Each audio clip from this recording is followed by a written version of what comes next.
Hey True Crime Besties, welcome back to an all-new episode of Seriously.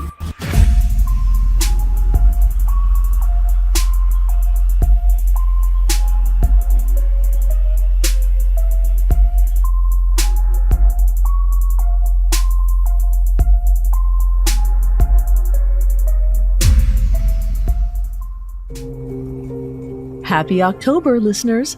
All this month, we're bringing you a special series we're calling True Urban Legends. Every week, we'll dissect one classic urban legend and the haunting true story that either inspired it or is eerily similar.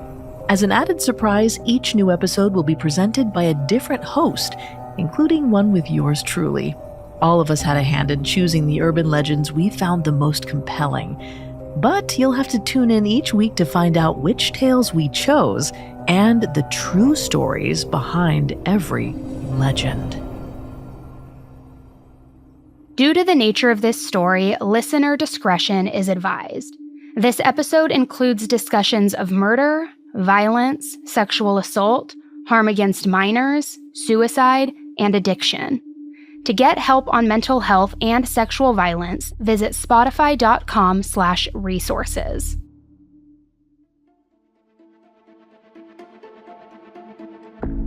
I want you to imagine something for me. Go back to high school. You're young, full of energy, and you need money, so you get a babysitting job.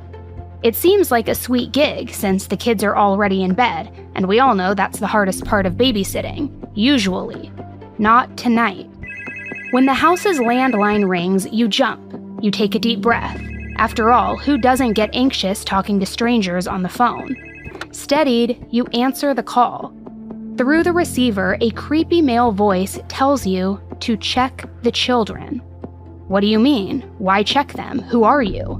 You ask a flurry of questions, keeping the stranger on the line as long as you can. In response to each, he just laughs and laughs. That's okay, as long as he doesn't hang up, because this isn't the first call from the creepy stranger. He's been harassing you all night, but this time, the police are tracing the call. And almost as soon as the creep hangs up, you get another call from the police. They say grab the kids and get out, because the call is coming from inside the house. Hey True Crime Besties, welcome to Serial Killers, the October special True Urban Legends. I'm your guest host, Annie Elise. Every week I cover the latest in true crime news on my YouTube channel 10 to Life and my podcast Seriously. You can check out Seriously on Spotify, and you can find Serial Killers here every Monday.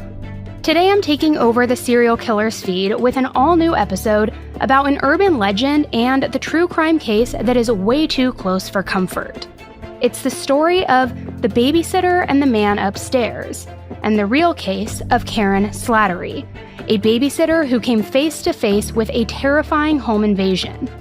You've probably heard the urban legend, but you might not have heard about the real serial killer who was executed just last year. Stay with us.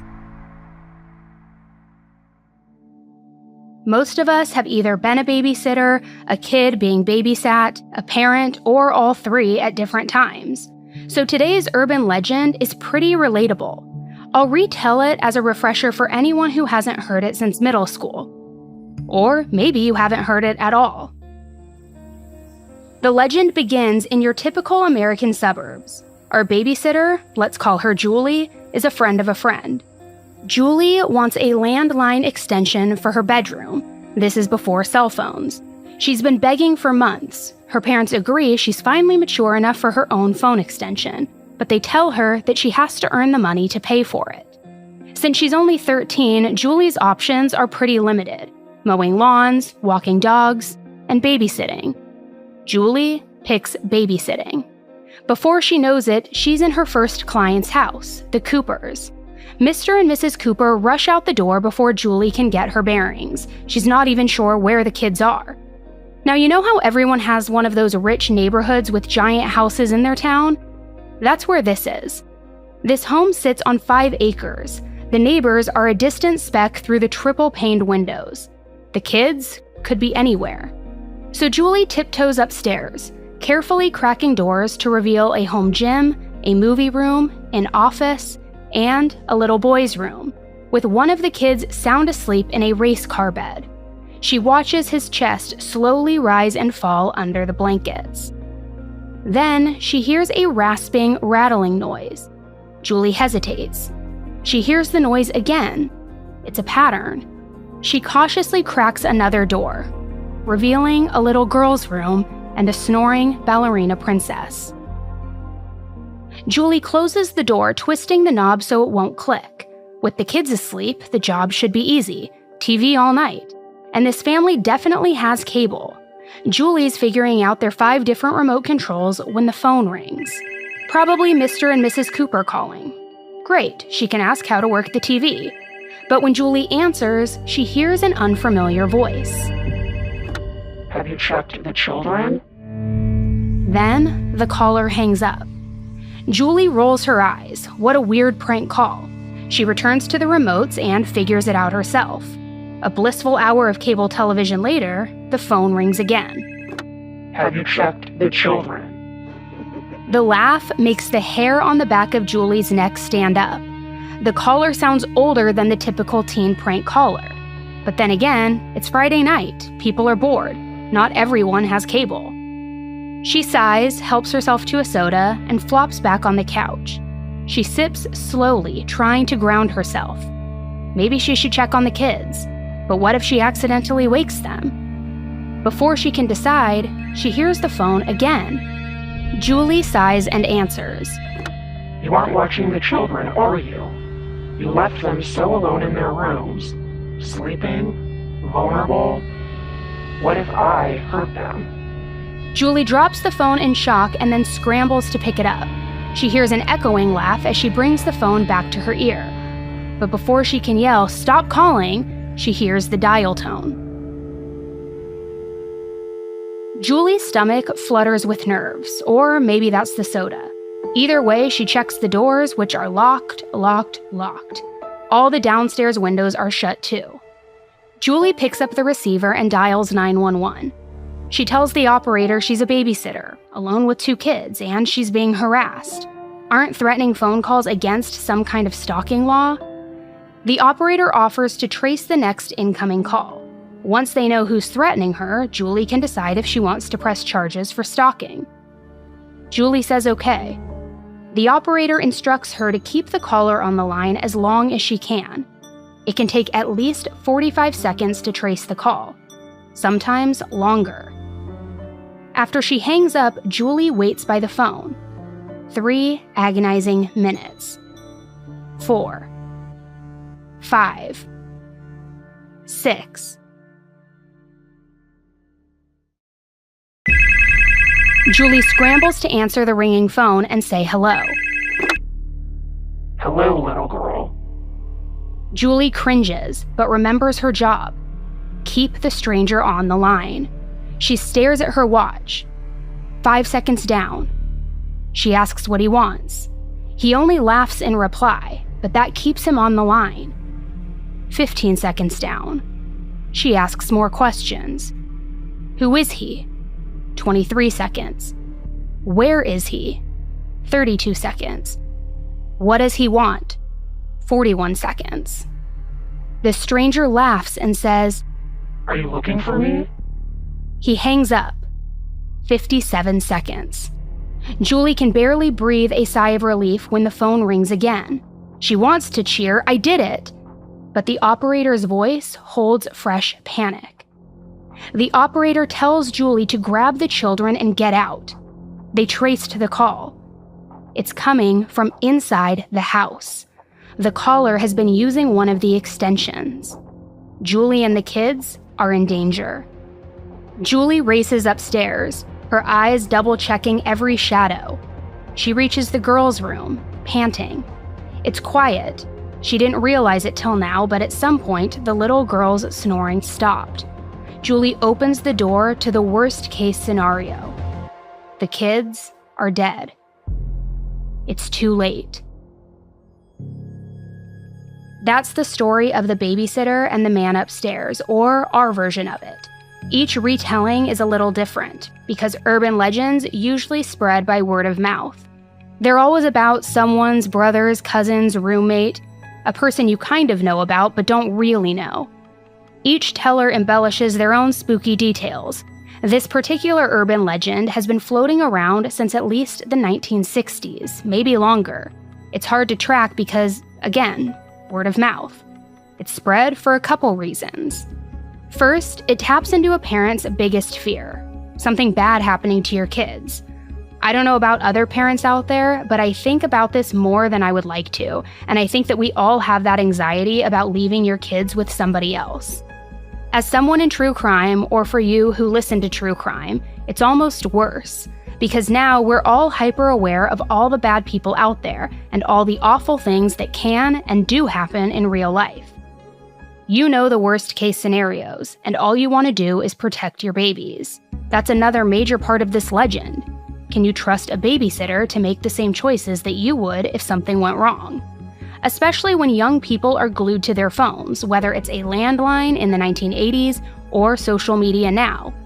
How do you know that the babysitter is actually watching your kids and not their phone? There's also the babysitter's perspective. What if someone comes to the house intending to harm you and the children? The fear grows even more real when you learn that there are multiple true crimes that sound eerily similar to this urban legend, with the difference of a few key details. There are at least 4 different cases that I could find: Jeanette Christman, Evelyn Hartley, Maria Hansel, and Karen Slattery. So while yes, this is an urban legend, it's also a criminal pattern, one that spans states and decades. Some of these crimes are still unsolved. But in the case I want to tell you about today, not only was the crime solved, the killer was finally brought to justice last year in 2023. Stick with me. It's time for the true story of Karen Slattery.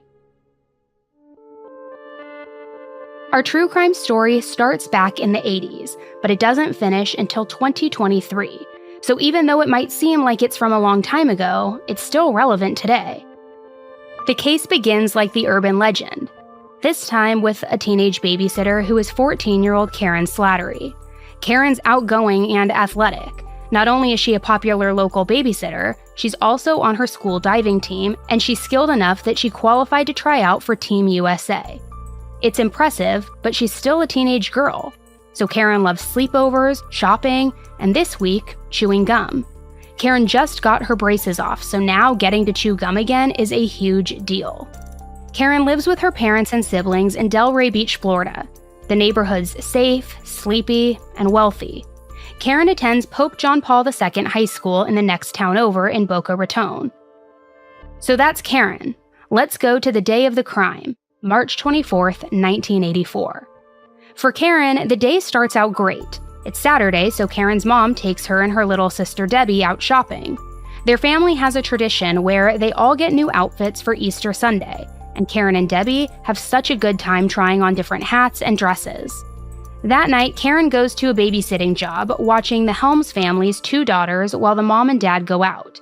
Karen arrives around 6:30, and the evening starts pretty normal. Karen plays with the girls, who are 3 and 7, and at some point, Karen and the kids might hear some weird noises, like someone is sneaking into the house through a ground floor window. Because that's exactly what happens. While Karen and the kids are in another room, a burglar pushes open a window in the primary bedroom, crawls through, and lands on Mr. and Mrs. Helms' bed. The burglar moves around the room, sifting through the Helms' possessions. He peeks out the door into the living room, where he spots Karen braiding one of the girls' hair. He stays quiet and hidden enough that none of them notice him. In the girls' defense, none of the neighbors or their dogs notice anything either. The houses in Delray Beach are fairly close together. It's a typical American suburb. So when someone's creeping around the area, there are a lot of potential witnesses. But no one in the neighborhood notices the intruder. He just tiptoes around the house, peering through the Helms family stuff and spying on Karen and the girls. Extremely creepy. Then, the burglar gets back on the Helms bed and climbs right out the window. He leaves the property, seemingly without taking anything. but he leaves the bedroom window open so he, or anyone else, can climb back inside. Meanwhile, Karen puts the kids to bed. Then she calls her mom. But again, she's not worried. She wants to know if any of her friends called the house and left messages for her. Karen ends up calling her mom 4 times that evening, all for the same reason, to see if she's missing anything with her friends. Karen's last call home is around 10 p.m., and as far as her mom can tell, there's nothing out of the ordinary. After Karen hangs up, she goes to the living room and watches some TV. About half an hour later, the burglar from before returns to the house. He climbs back in through that window. Then, he checks on the children. They're asleep. The intruder closes the bedroom door without waking them. He tiptoes to the entry to the living room, where Karen's still watching TV. We don't know exactly how long it is before Karen looks away toward the glass door and sees a face, the reflection of the stranger watching her. Karen freaks out, anyone would. She races to the landline, presumably to call 911. She grabs it, but before she can finish dialing, the intruder yells at her to hang up. At this point, she might see that he has a knife. Terrified, Karen drops the phone. The intruder charges at her, moving the phone and raising his pocket knife. He stabs Karen, and he keeps stabbing, 18 times in total. Some of the early cuts puncture Karen's esophagus and vocal cords, so even though she's alive and conscious for all 18 attacks, she's physically unable to scream. The intruder stops stabbing, drags Karen to the parents' bedroom, and puts her on the bed. He leaves her there while he uses the shower. Gross, I know. By the time he's done showering, Karen has died. The intruder sexually assaults her dead body. When the killer finishes assaulting Karen, he gets up and showers again. The entire time, the 2 little girls sleep in their rooms. With their babysitter dead, nobody can protect them from the murderer that is loose in their house. When Mr. and Mrs. Helms get home around midnight, they walk into an absolute nightmare. The normal lights aren't on, and Karen doesn't greet them.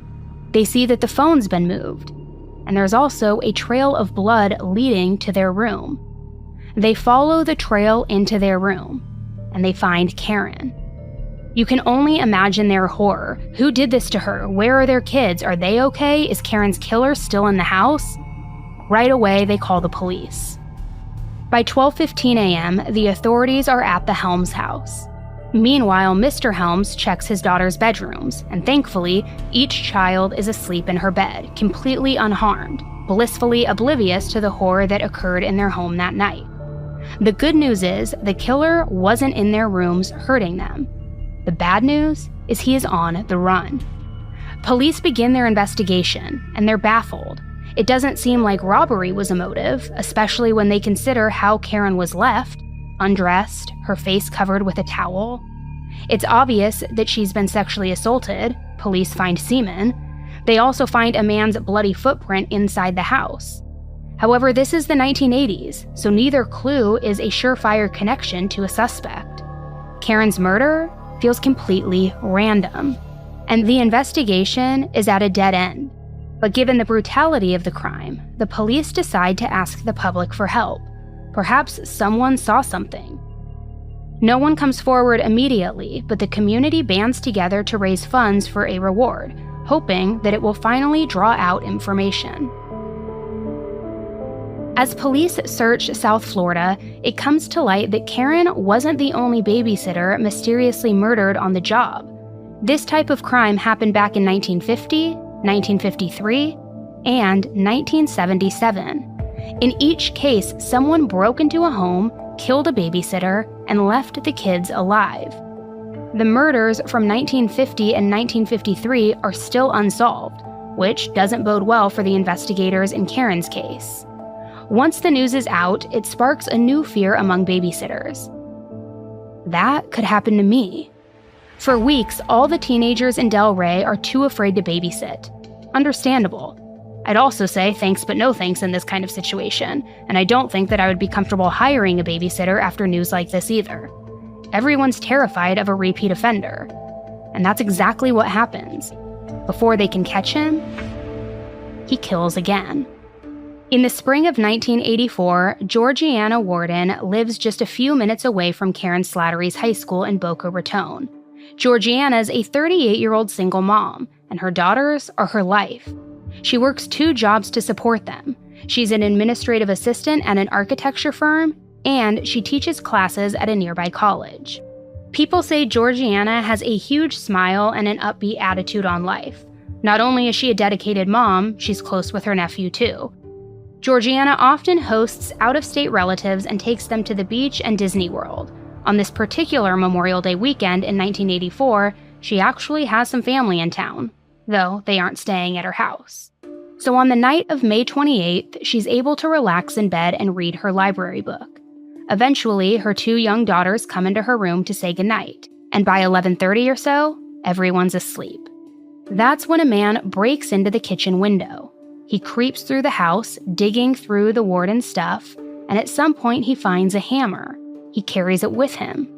The intruder enters Georgiana's room. First, he opens her purse and looks inside, but he doesn't take anything. Then he looks at Georgiana, who is still asleep. He hits her in the head with the hammer. Georgiana wakes up, so he hits her again, repeatedly. One of these blows crushes her neck, so it's impossible for Georgiana to scream, just like it was impossible for Karen Slattery. Georgiana loses consciousness fairly quickly, so she can't fight back. Once she's dead, her killer covers her face with a pillow and sexually assaults her. The next morning, Georgiana's older daughter finds her body. It's left the same way that Karen Slattery's body was found. Naked, with her face covered. Another similarity to Karen's case, Georgiana's daughters were physically unharmed and slept through everything. When the Boca Raton police come to investigate, they uncover Georgiana's face, and they discover that she was beaten so brutally that her face and jaw are unidentifiable. DNA identification isn't available in 1984, so they formally identify her body based on the circumstantial evidence. She's in her own house, in her own bed. And this is wild to me because if Georgiana's killer moved her body, she would have been a Jane Doe. But the fact that she's found at her own home makes solving Georgiana's murder possible. It also makes solving Karen's murder possible. Because while the Delray Beach police have been looking at Karen's murder as an isolated incident, the Boca Raton police realize that they're hunting a serial killer. It's May 1984 when the Boca Raton police start investigating Georgiana Warden's murder, and they quickly realize this isn't an isolated incident. They suspect her murderer also killed Karen Slattery, and that he could be a serial killer. Solving the murders will be difficult. There wasn't much evidence at either crime scene. Police couldn't find any visible fingerprints. Though at Georgiana's house, they were able to spray some items with a chemical that would reveal prints after several days, including the library book on her nightstand. And while they wait, they realize it's not just the 2 murders. There are other similar crimes.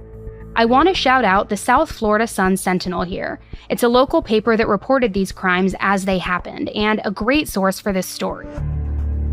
Okay, so 2 years earlier, in November 1982, a man broke into a motel office and attacked one of the managers, 28-year-old Virginia Sada. The intruder snuck in while she was napping and bludgeoned her with a pipe wrench. Virginia survived but needed reconstructive surgery on her skull. Then, in February 1984, a man broke into 17-year-old Marilee Manley's bedroom. He beat her unconscious, and he sexually assaulted her. She survived too, but was hit so hard with a wrench that her ear almost became detached, and she required brain surgery. In May 1984, the same month as Georgiana's murder, 26-year-old Monica Simpson was attacked. Her assailant hit her in the head with an iron. In each of these cases, the criminal broke in and attacked women with items that he found nearby. Now, this isn't uncommon in homicides, but it's worth noting that many variations of the babysitter urban legend include the detail that the killer uses a knife found in the home's kitchen. Very, very eerie. Continuing the investigation, the police discover Georgiana's murder may not have even been the killer's first crime that day. While they're investigating Georgiana's crime scene, a woman named DeMille Gorman comes to the police to report an attempted break-in. Around 10 p.m. on May 28th, she realized the door to her back patio was open, so she closed it and locked it. Not long after, DeMille heard noises from the patio. It was a man trying to open her door. It sounds just like Karen's murder, where the killer broke in, scoped out the place, then came back later to attack. According to the Sun-Sentinel, DeMille yelled that he better leave or she would kill him. The man ran away, but not before she got a good look at him. DeMille gives the police a description and picks a sketch of the man out of a lineup. The woman who was attacked with an iron is shown that same lineup, and she picks the same sketch. And here's where it gets wild, because the police have at least 2 other arrest warrants out on this man in the sketch. That's right, the suspected killer is already on the investigators' radar. His outstanding warrants include charges for failure to appear and also indecent exposure. He's 23-year-old Dwayne Eugene Owen. Dwayne Owen was originally from Michigan, where he had an extremely troubled childhood. His parents were abusive and struggled with alcoholism. Dwayne himself was drinking alcohol and using drugs by age 9. Around that time, his mother died of cancer. 4 years later, his father died by suicide, and Dwayne found the body. He and his brother were sent to an orphanage where Dwayne was sexually abused. When he came of age, he joined the military for a stint, then moved down to Florida because his brother was there. In 1985, while working odd jobs in the area, he exposed himself to 2 students at Florida Atlantic University in Boca Raton. One of them reported the crime to the police. This victim helped create a composite sketch. While officers searched for the culprit, they also started using that sketch in lineups for other crimes, including the attacks on DeMille Gorman and Monica Simpson in the last week of May 1984. So the day after Georgiana's murder, May 29th, the Boca Raton police now have multiple warrants out for Dwayne Owen's arrest, and multiple open cases that are eerily similar. The Boca Raton and Delray Beach police departments join forces, and they put out a BOLO. That stands for Be on the Lookout. They put this out on Dwayne Eugene Owen. He doesn't drive, so they're looking for a 23-year-old white man on a bike, not exactly uncommon in a town on the beach. On May 30th, officers stop a man on a bicycle matching Dwayne's description, but the man says that his name is Dana Brown. The officer doesn't buy it and calls for backup. The other officer agrees. This is Dwayne. They arrest him on burglary charges. They can't arrest him for the assault or murders yet. When the police search his apartment, they confirm that the man uses both names, Dana Brown and Dwayne Owen. During interrogation, Dwayne appears confident. He even claimed to study law enforcement in school. Perhaps he thinks this will help him outwit detectives and get away with his crimes. He wouldn't be the first to think that. Both the BTK killer and the Golden State Killer studied criminology before becoming serial killers. Throughout the interrogation, Dwayne plays cat and mouse games. He asks hypothetical questions, like how they'd handle a man who's been breaking and entering for over 2 years, or what's the punishment for smashing a woman's head with a cement block. But he doesn't say anything that can be construed as a confession. At one point in the interrogation, he says, quote, "I've got a little pointer for you, man. Let me see. It goes, roses are red, pigs are blue. Start counting victims, there will be quite a few." End quote. I mean, talk about seriously messed up. But when asked to let the police take his footprint so that they could confirm or deny his connection to Karen Slattery, he refuses. Officers have to get a court order first, which takes a few days. Then finally, a break. Remember the special chemical test for fingerprints at Georgiana's house? It turns out the library book she read before bed has a man's fingerprint, and it matches Dwayne. Finally, some hard evidence. In mid-June, less than a month after Georgiana's murder, Dwayne confesses to both murders, on tape. According to Dwayne's confession, on the night of March 24th, 1984, he biked to the beach and left his bike and shoes there. In just his socks, he crept around the Helms neighborhood. At their house, he cut open their window screen and put his socks on his hands so that he wouldn't leave fingerprints. Though he did leave a pretty bizarre mental image, creeping through the house in just shorts and wearing socks on his hands. He spied on Karen and the kids, then left through the same window. Dwayne picked up his stuff from the beach and headed over to the Gipper Lounge, a local bar. He spent the next 2 hours drinking. Then, he went to attack. He left his shoes and shirt with his bike on the beach again and entered the house the same way. In the Helms' bedroom closet, he found a pair of deerskin gloves that he put on, and he wore them the entire time, even when he showered. He snooped around the house, even closing the kids' bedroom doors so that they wouldn't hear him, and after he killed Karen, he checked on the kids again, presumably to make sure that they hadn't woken up or heard anything. It's everything the police need to press murder charges, and it's not all. Dwayne also confesses that after he left, he hid the gloves, shorts, and socks that he wore during the crime. He even provides the police with the location. The next day, officers find the bloody clothes right where Dwayne said. Soon after, they match the blood type to Karen's, and further blood tests can't rule out Dwayne's footprints or semen as a match to those at the crime scene. DNA technology isn't there yet, but the blood test that they run against the semen shows a higher statistical likelihood that it came from Dwayne. Even more damning, Dwayne tells one of his cellmates where he hid the murder weapon. He even draws a map. The cellmate turns him into the authorities, who then take the map. Sure enough, it leads police to a knife that lines up with Karen's wounds. The evidence keeps piling up, and not just in Karen's case. By the time Dwayne's first trial comes around, there are 11 separate criminal cases against him. According to reporting by the South Florida Sun-Sentinel, those include 2 murder charges, 3 attempted murder charges, 4 sexual battery charges, 6 burglary charges, and an attempted escape from custody charge from the time when guards found him hiding in a garbage can underneath the trash. Of course, Dwayne claims he wasn't trying to escape. He was just hiding in the garbage, nothing to see here. In September 1985, Dwayne is convicted of the February 1984 break-in and assault, the one where his victim survived. Shortly after, in September, he goes on trial for Karen Slattery's murder. During the trial, jurors contemplate whether or not Dwayne deserves the death penalty for what he did to Karen. The jurors are only allowed to consider the crime against Karen when making their decision. However, they are presented with a list of so-called aggravating factors, including the fact that the murder was especially heinous, atrocious, and cruel. The jurors also know that Karen's murder was an enormous loss. In the months after her burial, Karen's loved ones brought so many flowers to her grave. The family ended up getting in trouble with the cemetery and the city for making it too hard to mow around. That's how many flowers there were. The jury convicts Dwayne and recommends the death penalty. But first, he goes to trial for his other crimes.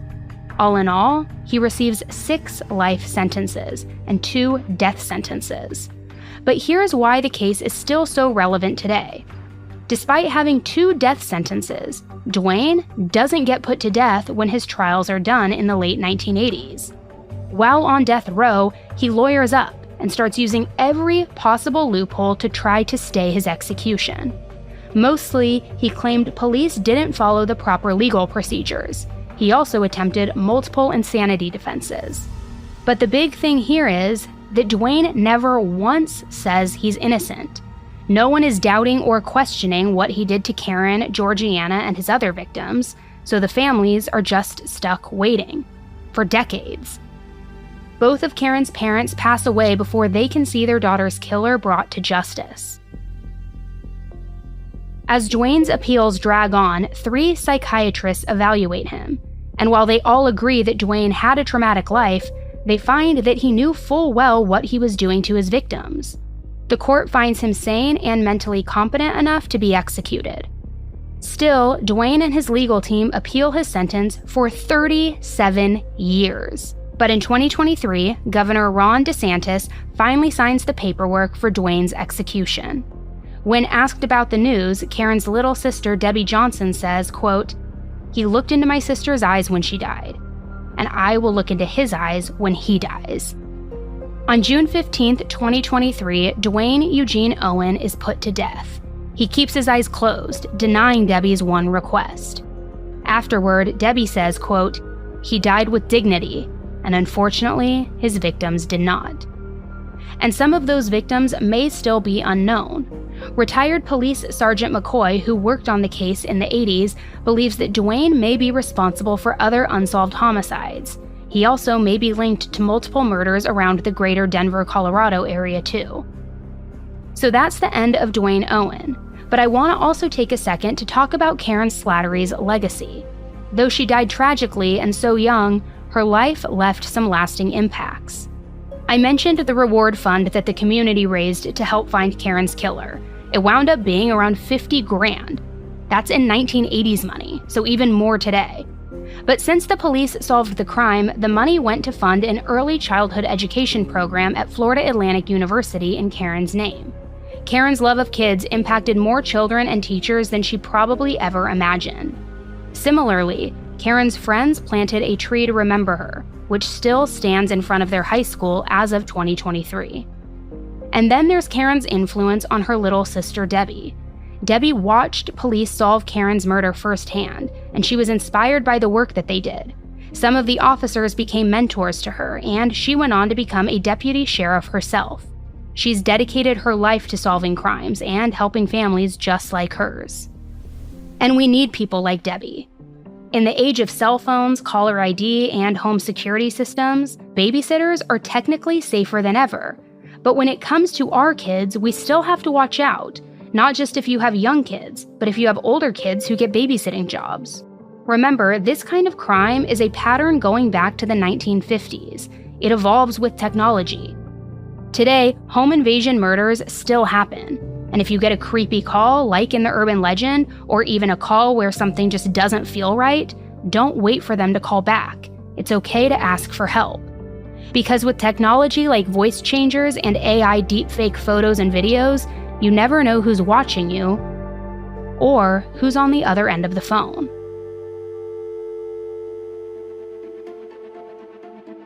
Thanks for tuning in to Serial Killers, a Spotify podcast. Come back Monday for another episode. I'm your guest host, Annie Elise, and if you liked what you heard today, check out my podcast, Serialistly, and my YouTube channel, 10 to Life. For more information on the murders of Karen Slattery and Georgiana Warden, we found contemporary reporting by the Palm Beach Post and South Florida Sun-Sentinel, as well as WPTV's documentary, Bad Things Can Happen to Good People, extremely helpful to our research. Until next time, stay safe out there. Be nice, and don't kill people.